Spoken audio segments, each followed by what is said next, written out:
on lâche pas l'affaire, parce qu'on est trop tenace, il n'y a rien à faire, on lâche rien. Bonjour à tous, aujourd'hui mardi 1er juin. Alors aujourd'hui on va parler de télétravail pendulaire, des retours sur site, de nos accueils et aussi de notre vote lors du dernier CSE. On va pas revenir sur cette fameuse charte de déontologie, même si notre directrice des ressources, à qui on passe le bonjour d'ailleurs, s'étonne de la litanie de réserve alors qu'un texte est simplement posé. Mais qu'est-ce que tu fais, Gérard? Bon, vous inquiétez pas, on y reviendra. D'ailleurs, ça a fait rire beaucoup de monde. Et en plus, Gérard, il est un peu dissipé aujourd'hui. Tu serais pas un petit peu nonchalant quand même? Alors, en attendant le CSE extraordinaire du 14 juin, la direction nous a quand même donné l'orientation générale pour les retours sur site avec le télétravail pendulaire à compter du 9 juin. Notre directeur a bien insisté sur le principe d'accompagnement et de progressivité.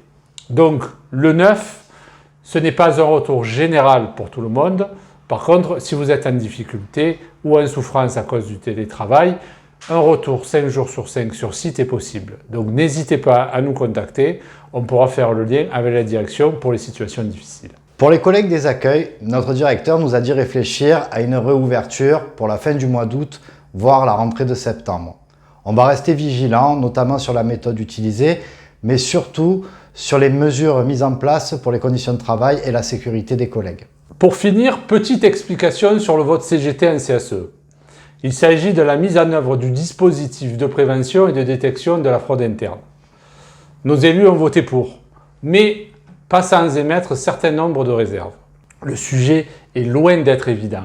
En réalité, ce dispositif permet de faire face aux difficultés engendrées par les mutualisations et les entraides diverses et variées entre ces PAM que l'on a vécues depuis des années. Effectivement, il faut que les équipes de l'agence comptable soient en capacité de faire le boulot. Et nous avons rappelé que nous avons dénoncé systématiquement toutes ces mutualisations et les vices cachés de ces restructurations. En réalité, ces projets sont là uniquement pour désorganiser et sont là pour déstructurer nos organismes. Hier, nous avons voté afin de permettre aux équipes de travailler correctement, mais pas sans faire le lien avec la fraude patronale aux cotisations et rappeler que le montant de ce type de fraude est bien supérieur à la fraude sociale et interne.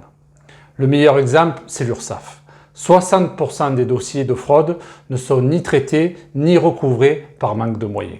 Pour finir, on tenait à apporter notre soutien total aux agents de la CPAM du Val d'Oise, le 95, en grève reconductible à compter de ce jeudi, aussi bien à la prod que dans les accueils, pour les conditions de travail et surtout pour des effectifs supplémentaires. Donc, un gros big up à vous, tous nos camarades, et surtout, vous le savez, on reste connectés et on lâche rien. Nous on lâche pas l'affaire.